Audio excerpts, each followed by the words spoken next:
Welcome to the Osasu show. I am so happy that you have decided to join me on this journey, and I hope that you are able to pick up little sentiments and educative materials along the way. The reason I decided to do the Osasu show is because I believe my purpose is to bridge the gap between the elite and the poor. I don't know about you, but I feel like we live in completely different worlds, although we live in the same country. You know, a poor man in Nigeria and a rich man in Nigeria live completely different lives. Obviously, that's common everywhere, but in Nigeria, I find it to be particularly true to the extreme. So my purpose and the purpose of this show is to bridge the gap, because we are all alike. Dangote and the farmer, Adenuga and the market woman, we have similarities, and this show is going to bring that up. I am so excited that you're here, and I hope to learn a lot from you, and I hope you can learn a lot from this show as well. We're starting off with the Towards 2015 Elections edition, which will highlight the intention of the politicians that want to rule our country. They would tell us why they're seeking this position of power and what we can do to help them make their job easier and move Nigeria forward. I am excited, I know you are, so I hope you stay tuned till the end of this. Thank you.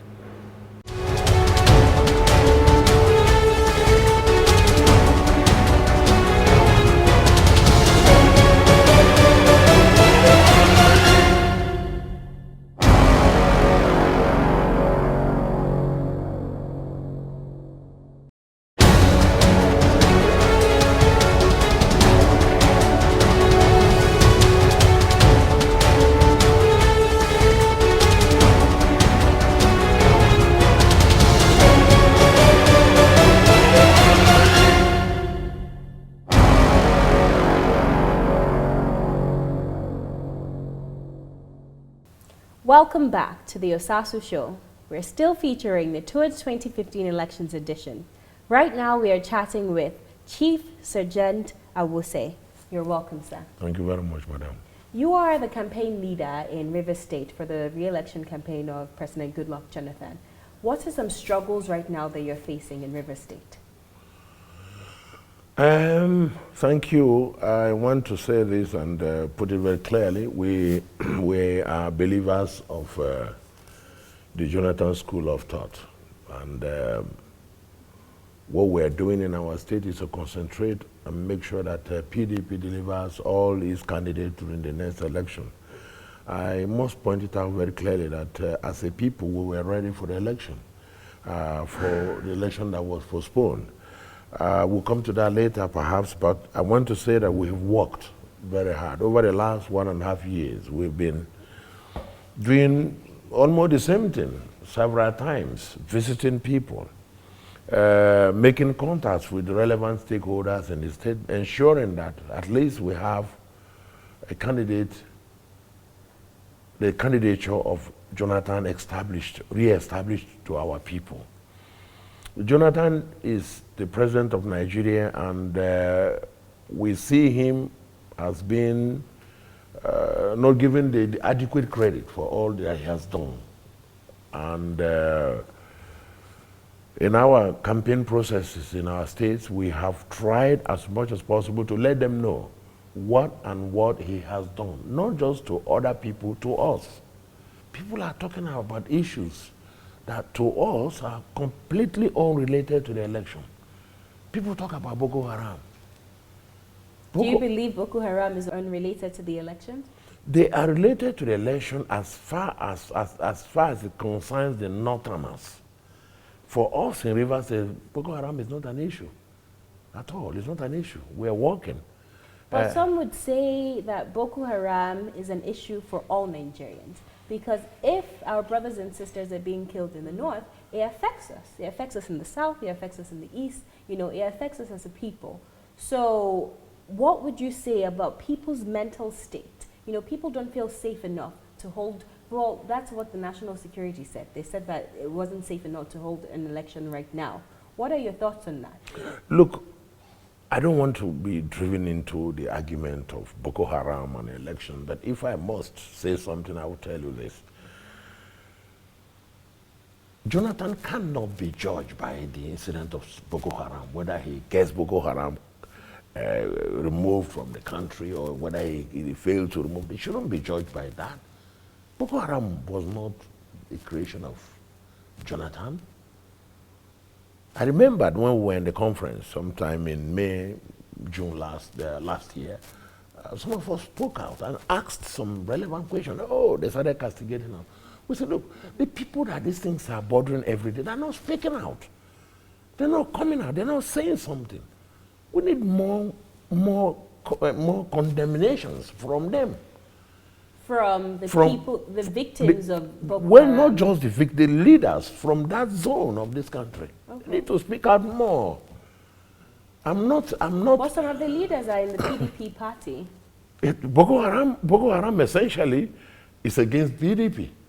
Why do you say that? Because look, when there was a chance for negotiation and discussion, they sought for somebody who would be representing them. They took Buhari as their choice. They took General Buhari. Yes, they mentioned him to be the person that they would really trust to be negotiating on their behalf. So are you implying that... I'm not implying anything. I'm not implying anything. I'm not... Well, it seems to me that General Buhari would have some kind of affiliation with Boko Haram if they are choosing him as the mouthpiece of their violent group. The answer to that won't come from me. The answer to that won't come from me because I must know you well for me to ask you to be my attorney. Yeah? But having said that, the Boko Haram issue is an issue which some people are saying should decide the fate of the president. I thought that is madness. You don't decide the fate of Nigerians because of insurgency arrangement. I call it arrangement because the way the whole thing was happening, some of us are left without doubt that there are some elements of the opposition among them. We are left with no doubt. The opposition meaning APC? Yes, or yes, APC as a party, yes. Because look, who are the champions of Bring Back the Girls? What were the arguments? Lai Mohammed came up one day and said, oh, we must distance ourselves from Bring Back the Girls. On another, the chairman of the party will say, yes, the girls must be brought back. Who took the girls? Was it Mr. President or radical extremists? So do you believe Mr. President has done enough to combat insurgency in Nigeria? So see, the word enough is very relative. You must relate enough to the situation and the circumstance. For me, at the time when this thing started, he did what he could do to ensure that the place was brought back fully to the country. But those who pretended to be moving against Boko Haram, incidentally, were not doing so. Sabotage. So they sabotaged they did. The president's effort they did. to bring back the girls. Listen. Can you give me an example? Yeah, I tell you this straight. Look, people are talking. You see bylines in newspapers. You see people on a scroll of television commending the efforts of Mr. President. People may not have understood exactly what happened. Who are the people now that are carrying out the war to the forefront? Where are they from? Every war has commanders. Who are the commanders? The real action commanders. Where are they coming from? Where are they from? And I can define that by saying that from the look of things, we failed to realize on time that some of those commanders were actually Boko Haram members. It's been shown. A general misdirecting his troops to follow a road that is not supposed to be. What is that supposed to mean? You knew that place is dangerous and you're asking your men to go through there. Was it not part of the problem we had? Was it not the reason why some generals were asked to be retired? Was it not why some people were court-martialed? Today we're making improvement. We're making enough effort. In fact, the war is coming to an end because guards had been changed. True men of action in the military have taken charge, and things are now moving. And there's no way Boko Haram can overrun Nigeria, no way. If that's the estimation, I'm sorry, they are wrong. Because Mr. President has on his own scorecard matters that nobody can dispute. It's on roads all over Nigeria. Mr. President has made sure that the women are given, present, not just present, are given opportunity to lead in this country. The president has made it possible for the agri sector to be revamped, giving support to states relevantly to ensure that things are done to produce enough food for Nigerians. Yesterday, I saw on a program on TV, 220 billion naira small and medium scale facilities available at the central bank, which is accessible to all Nigerians that need money to start off a business. That is the action of a performing president. The health sector have received some life. The whole area called Nigeria, the president believes in it and said, it's either one Nigeria or nothing.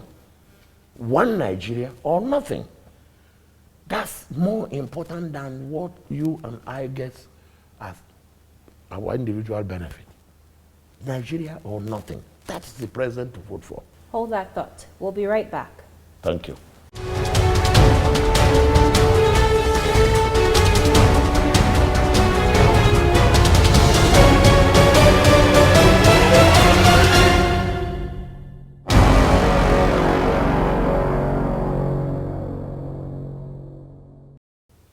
Welcome back to the Osasu Show. We're still chatting with Chief Sergent Awuse. What do you believe, or what do you think, and how do you feel about INEC under Aturu Jega's leadership? INEC under Jega leadership.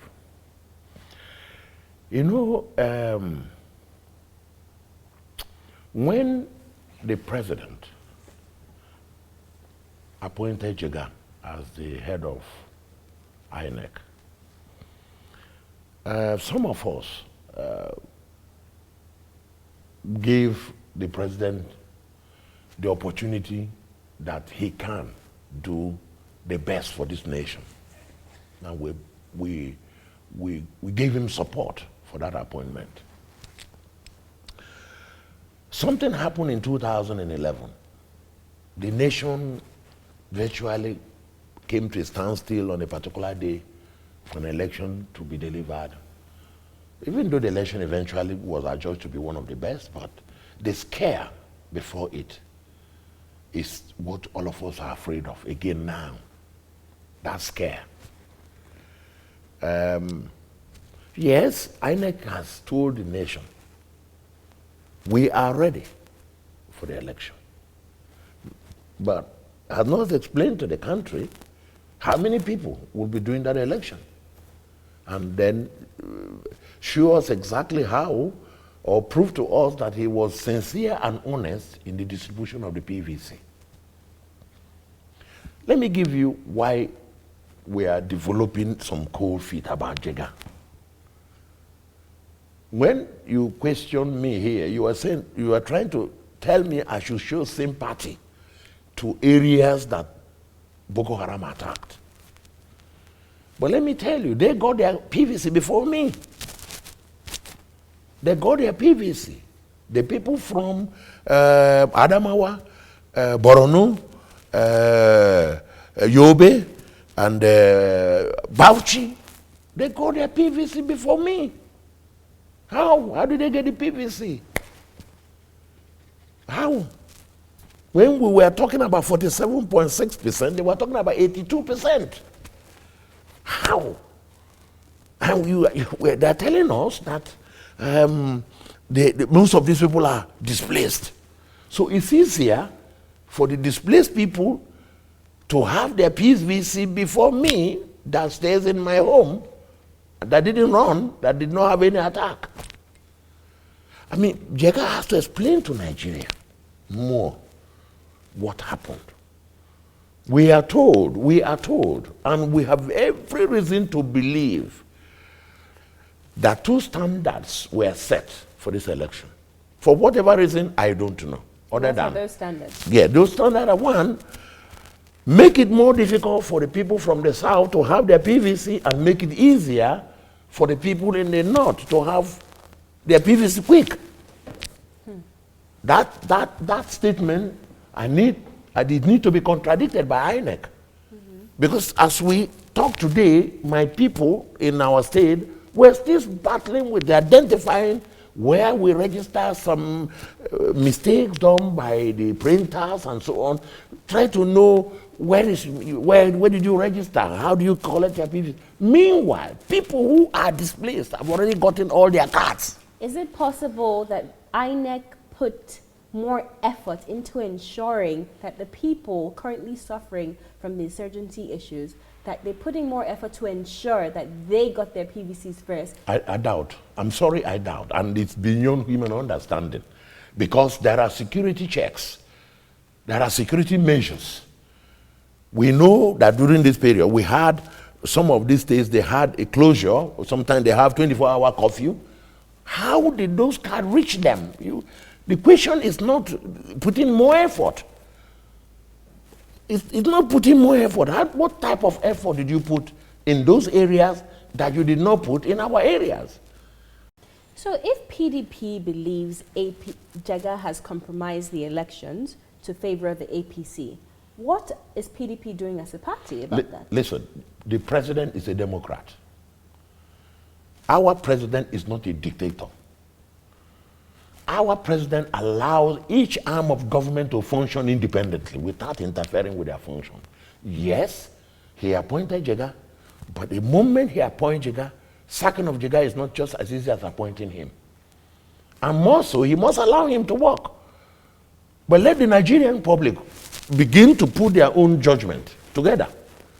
Because we're going to pass through a situation where we're going into an election in a completely new system, completely, a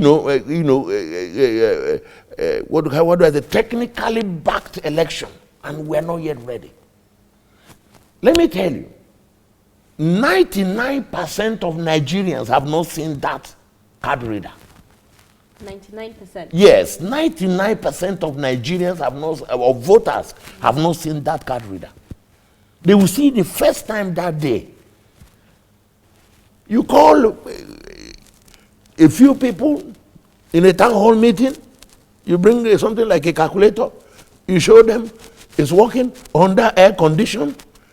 You begin to punch, do that under air condition, because those people visiting from INEC are explaining the functions of those machines under air condition. And I'm told, reliably told by INEC, that under certain temperature, that machine will not function beyond 1 hour. I can tell you that. That machine will not function beyond an hour. What happens in those areas, in most areas, or in almost all the areas that the election will take place where there won't be air condition? Moving on a little from the subject matter. Yes. Most people claim it's not as straightforward as you're making it seem. That as a matter of fact, the People's Democratic Party had some sort of influence on Jega in his postponement of the elections. I'm sorry, that's a wrong assertion. Completely wrong. Why do you say that? I'm saying so as one of the leaders in in Rivers State. I should know that the election was going to hold. So you don't feel the election postponement? No, has nothing to, it has not. So it doesn't have any? No, please, it has nothing to do, in fact, it has damaged our chances of winning that election. Really? Yes. And how so? Well, we have to comply. We're obedient servants. PDP is obedient servant. Don't forget about threats from people. They will do it if they don't win. Nigeria will burn if it doesn't win. Nobody will come out. Those are things that PDP are not used to. President Jonathan is not used to all those kind of threats. It doesn't go with that kind of threats. Watch the man. Not with that threat. He won't go that. Do you believe the elections will be postponed again? I don't think so, because it might result into some major electoral, crisis, some electoral crisis in the country. The election will hold. What we get out of it will be dependent on how we manage Jeddah. Because, see, Jeddah is open for me in supporting the APC. The elections are conducted with only one thing: ballot papers. The moment you have skewed the ballot paper against a political section in Nigeria, then you are in for a major question to answer.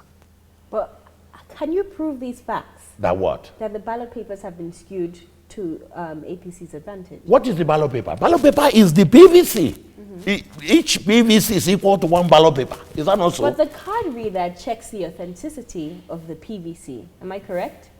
The authenticity of the PVC. Yes. Let me also tell you that that same card reader does not recognize face. Does he? So what you're saying is, how does it work?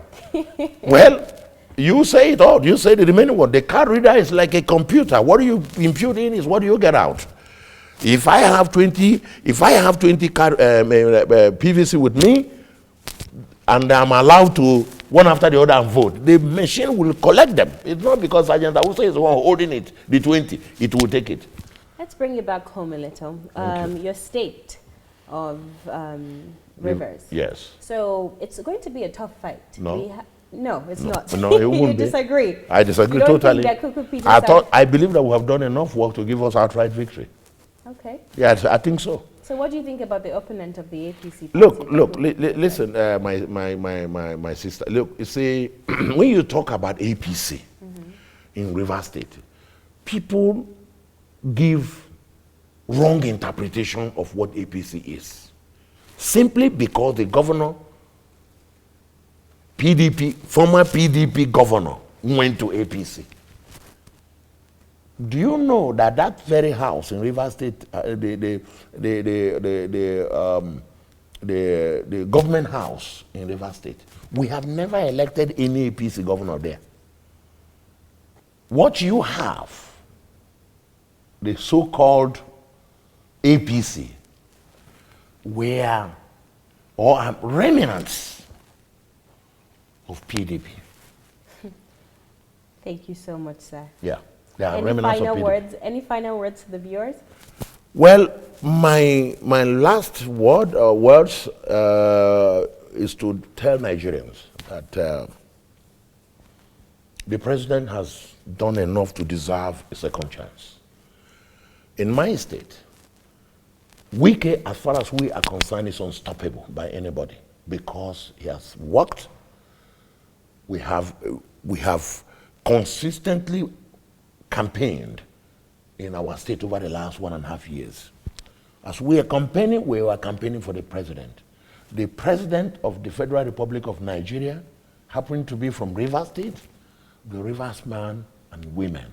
In addition to the scorecards, they are very clear of the good jobs the president has done, will vote for him because he deserves to complete his constitutional tenure. Thank you so much, sir. This is where we leave you. Thank you so much for joining us on the Osasu Show. We'll see you next time.